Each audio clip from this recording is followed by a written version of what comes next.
জামানা মোবাইলে খাইছে জামানা, ফেসবুকে খাইছে জামানা, মোবাইলে খাইছে জামানা, ফেসবুকে খাইছে।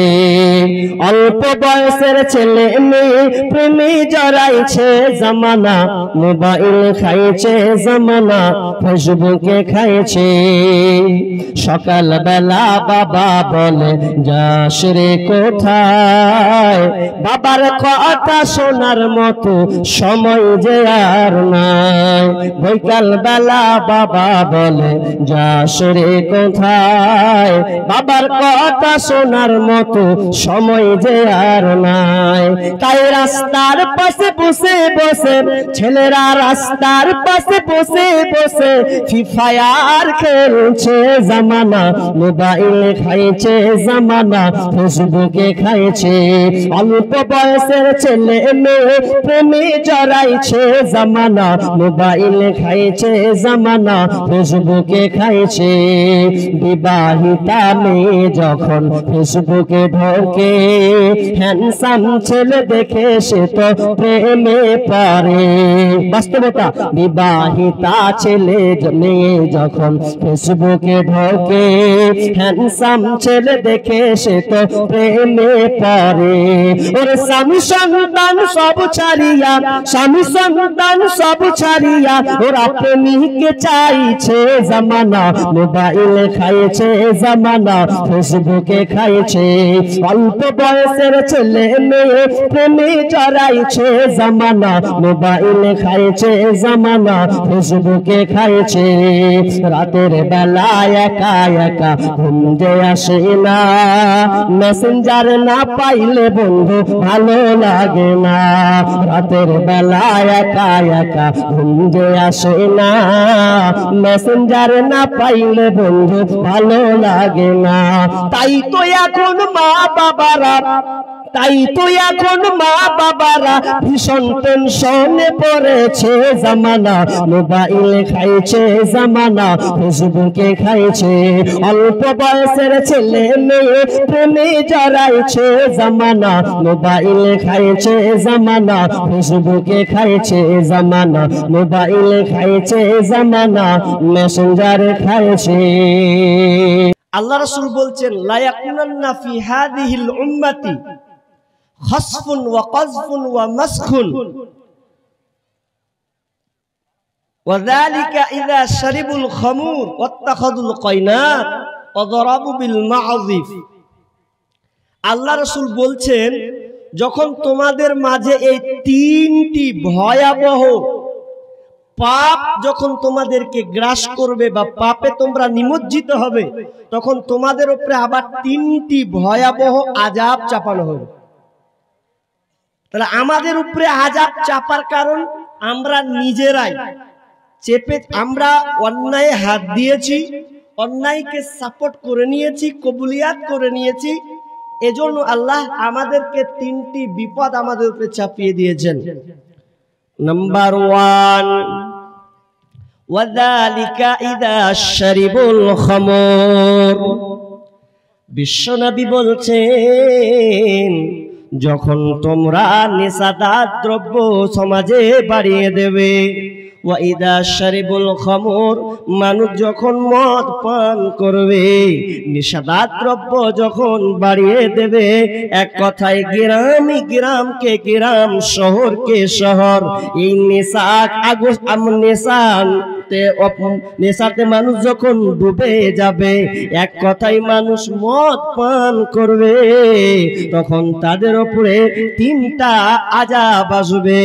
আর দ্বিতীয় নাম্বার, বিশ্বনবী বলছেন, ওয়াজহারাতিল কায়নাতি, এবং নারীরা যখন মত্ত হবে, নাচবে, গায়িকারা যখন নাচবে, তিনটার তোমরা রোগকে তোমরা প্রাধান্য দেবে, তিনটা ভয়াবহ পাপকে তোমরা বেছে নেবে, নিয়ে নেবে।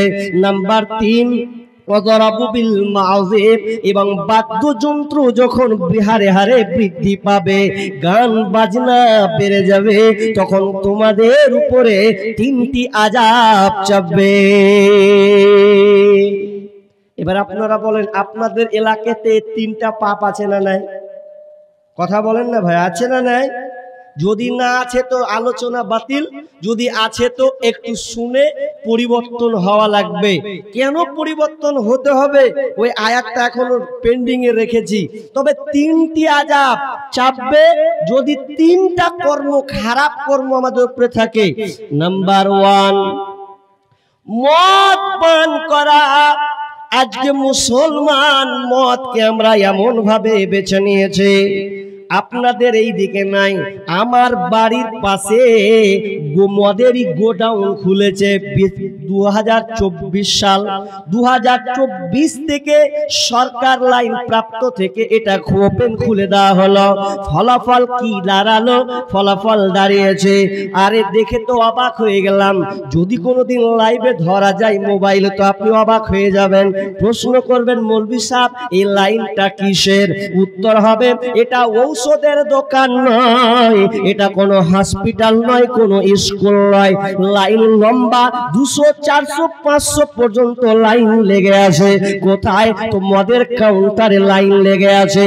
কে খাবে? আমি দাঁড়িয়ে দাঁড়িয়ে দেখলাম কতটি মুসলিম আছে আর কতটি হিন্দু আছে, আর অন্য কোনো বেধর্মী আছে কিনা। আমি গবেষণা করে দাঁড়িয়ে বাড়ির পাশের যেহেতু আমি দাঁড়িয়ে দেখলাম তো 100টার মধ্যে 95টা মুসলমান দাঁড়িয়ে আছে মদ পান করার জন্য, মদকে খাওয়ার জন্য, উপভোগ করার জন্য তারা লাইন দিয়ে দাঁড়িয়ে আছে। একজন ইয়ার কি করে বলছে, দেখবে দেখ এই যে কত ফার্মেসিতে কত লম্বা লাইন লেগেছে। হাই মুসলমান, তুমি মদটাকে বেছে নিয়েছো, তোমার উপরে আযাব চাপিয়ে দেওয়া হয়েছে। নাম্বার 2, বিশ্বনবী বলছেন যখন নারীরা নাচবে, আজকে বর্তমানে দেখা যায় আপনার মেয়ে ক্লাস 8 এ পড়ে, ক্লাস 9 এ পড়ে, 10 এ পড়ে, ওই মেয়েটা 9 অর্থাৎ অ্যাডাল্ট হয়ে গেছে, একটা সে যৌবন পদার্থ, একদম যুবতী একটা নায়িকা, সে তরুণী হয়ে গেছে। এরপরেও আপনি আপনার মেয়েকে বলছেন, আপনার মেয়ে আপনাকে আপনার বলছে আব্বা আমি আজকে নাচে নাম দিয়েছি, দর্শক আমাকে দেখবে। ক্লাস 10 এর মেয়ে বলছে আমি নাচে নাম দিয়েছি, ওই নাচটা কে দেখবে? তো সারা পাবলিক যারা আছে তারা দেখবে। তার মানে আজকে আমরা নাচটাকে এমন ভাবে প্রাধান্য দিয়েছে, মনে হচ্ছে কারো মধ্যে ঈমানই বলে কোনো জায়গা নাই, মনে হচ্ছে আমরা বেঈমান যেন বসবাস করছে, মনে হচ্ছে আমরা কাপুরুষ বসবাস করছে।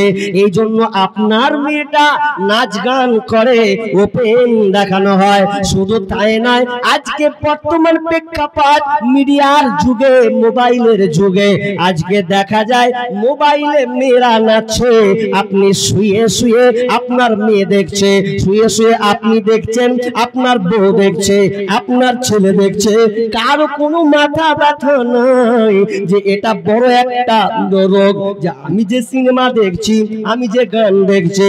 শুধু তাই নয় বন্ধুরে, আজকে প্রেমিক প্রেমিকা পর্যন্ত এত নিমজ্জিত হয়ে গেছে যেন কেন কারো ঘুম নাই, সবাই বাপ মা ঘুমিয়ে আছে, ছেলে মেয়ে যেন জেগে আছে, রাত 12টা 1টা পর্যন্ত লাইন যেন কর্তাদের লেগে আছে।